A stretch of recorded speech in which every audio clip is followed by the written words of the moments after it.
Before we kick off the review, be sure to subscribe and follow us on Instagram at customkeys_. That's custom with a K for more keyboard related content. And now, on with the video. Mechanical keyboards under $100 are not the easiest to find, and thus mechanical keyboards under $50 are extremely difficult to find. This Redragon Kumara K552 came in at around $30. Let's see if it's a hidden treasure or a keyboard not worth picking up. The company brands itself as a gaming company, which has certain connotations, but whatever your views are, gaming is a demanding task for your computer, so categorizing peripherals as for gaming is another way to emphasize that it performs at a high level. Inside the box, besides the keyboard and its non-detachable cable, is a nice Redragon sticker, a red keycap puller if you want to change your keycaps, and a user manual. With the keyboard in my hands, it feels pretty sturdy with little to no flex, and it has a solid sounding case. However, the branding is pretty ugly in my opinion, with the Redragon gamer vibes oozing from its obnoxious logo in the middle of the board. I automatically noticed its boxiness and lack of ergonomic angles. The plastic wire is non-detachable, but the USB end is gold-plated, which is a plus. Other than that, the connected wire makes it hard to travel with. From the side profile, there is hardly any incline, which could cause wrist irritation for some as they type. However, on the bottom side, there's one height adjustment level, which is meant to help with the angling. Simply pop them up and you're ready to go. I would recommend using the adjusted feet at all times, as the keyboard slides around with much more ease without them.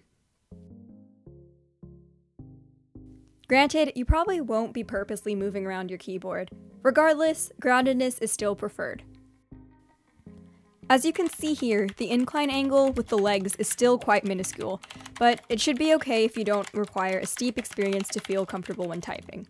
This keyboard I picked up comes with stock Redragon branded blue clicky switches. Here's a quick sound sample.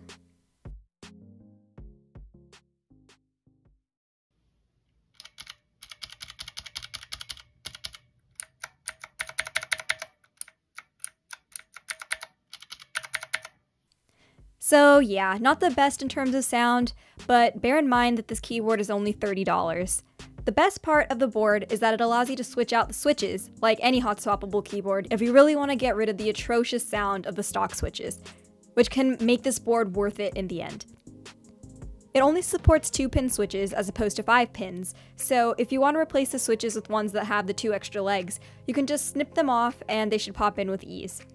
With this, you get the flexibility to change the most used keys for gaming to linear switches or upgrade the board with better clicky switches. Honestly, the possibilities are endless. However, you will always get this metallic reverb sound, which I believe comes from the aluminum plate.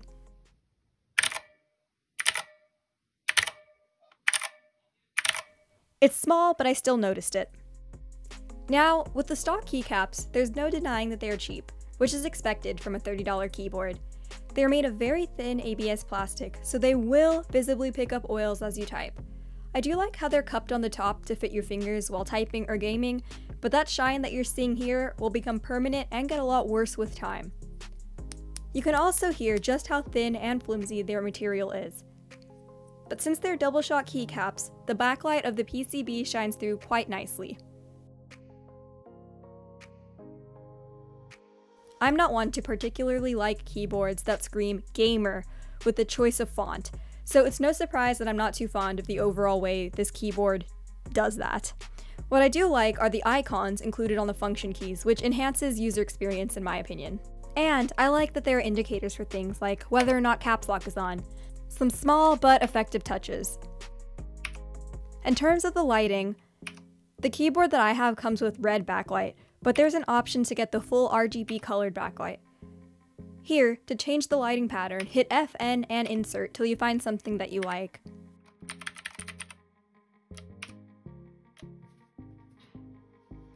When it comes to it, this keyboard comes in at 1 pound 12.5 ounces. And its 10 keyless layout makes it a good few inches wider than the standard Apple Magic keyboard.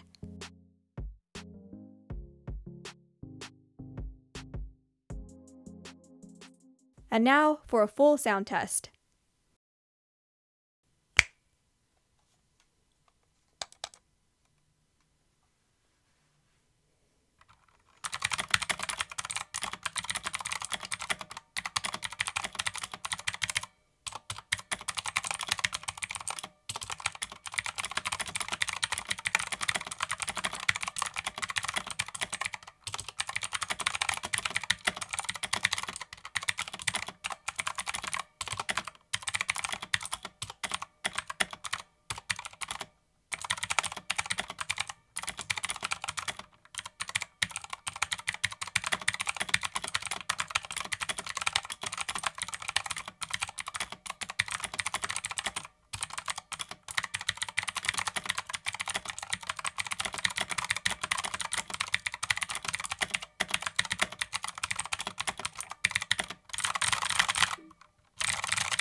Overall, I would say that this is a keyboard that should not be ignored. The fact that you can change its switches alone is a huge benefit, especially at this price point.